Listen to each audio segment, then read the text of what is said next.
guys! Okay, so for today's video, magpapalaro daw tayo sa dalawang bata na ito. Okay, so abang tip, measure kung paano magbasa ng inches. Okay, before and after ha. Pag sinabing before, anong before? Bago. Pag after, pagkatapos. For example, after 5'8", anong isasagot nyo? 3'4". After 5'8"? Ay, after 5'8". After 5'8", 3'4". Okay, 3'4". Oh, tama. Ibig sabihin, pagkatapos.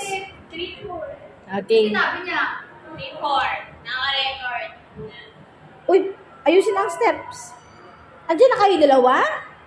Okay. Okay.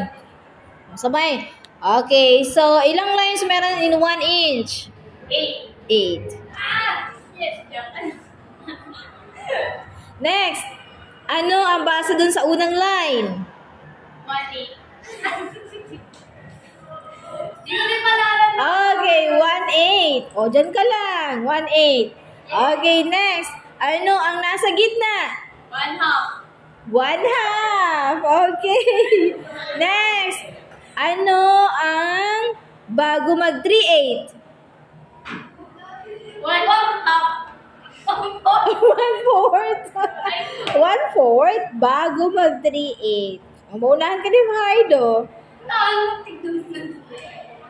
Okay, next. Ano yung pang tatlong line?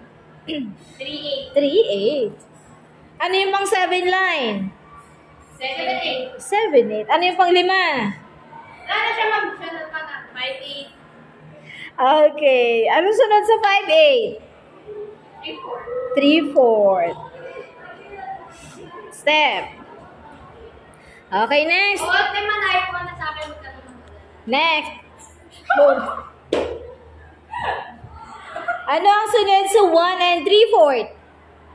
1 and 3/4. 7/8.